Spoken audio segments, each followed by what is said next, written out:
Hi everyone, welcome to Chess Analysis channel. In today's video, we are going to see about the concept of corresponding squares in chess games. In order to know this concept, you need to know about triangulation, opposition and mind squares. If you don't know about these concepts, please do check out my previous video and watch this one. Without further ado, let's dive straight into our today's video.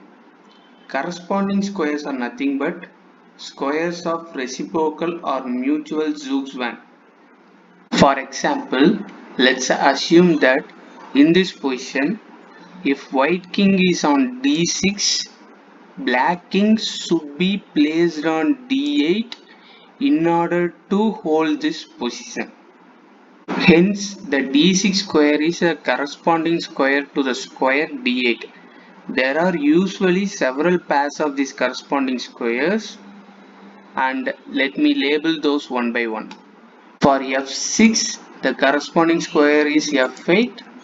Similarly, d5, e5, f5, e7 and e8. The colored squares are corresponding to each other. In this position, let's assume that it is black to move.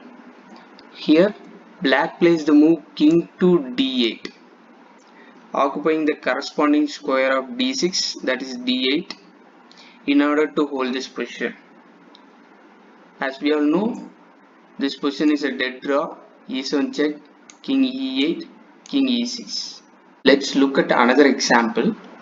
In this position, it looks like black is slightly better, but this position is a dead draw if white knows the concept of corresponding squares. In this position for black, the key squares are d1, d2, d3 and e3. If black steps on any of these four squares, black can win this position very easily. Then the job of white is obvious, restricting the black king away from d1, d2, d3 and then e3. So white king resides on only these two squares d2 and e2. Note that the corresponding squares in this position are for c3, e3, for c2, e2 and similarly for c1, e1. Here white plays king e2. If black plays king c3, white steps on that corresponding square e3. If king c2, king e2. And now white holds this position without any problem.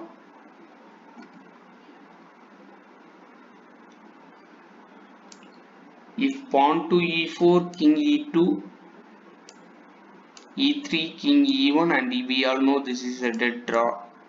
King d1, e2, king e1, king e3. Let me show you an example of corresponding squares based on triangulation.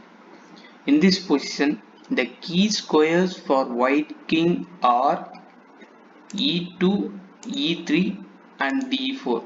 If white manages to step on any of these three squares, white can win this position, and the corresponding squares in this position are for b2, b3 and for c2, f4 and for c3 the corresponding square is e3. So here white should perform triangulation maneuver in order to win this position. If white plays something like king c3 heading towards the key square on d4, black can play king to e3 and it's a dead draw. Hence here white should perform the triangulation maneuver by playing king to c2. Black plays king f4 stepping on the corresponding square. Notice that if black plays something like king e2 or king f2, white can play pawn to d4 and this pawn is queening. Hence black plays king f4. Here white plays king to b3. Black plays king f3. Here white plays the move king to b2. Here black plays king f4, and here white plays this move king to c2. Notice that white performed a triangulation maneuver from d2 to c2 to b3 to b2 to c2. Black plays king f3, and now white plays king d2, forcing the same position as before, but now it's black to move.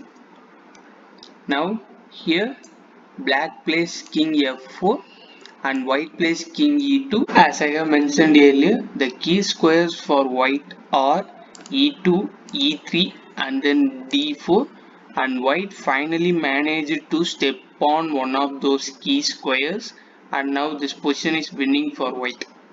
Here black plays king f5, king e3, king e5, d4 check, king d5, king to d3, king d6, king e4, king e6, d5 check, king d6, king d4, king d7, king c5, and now this position is completely winning for white.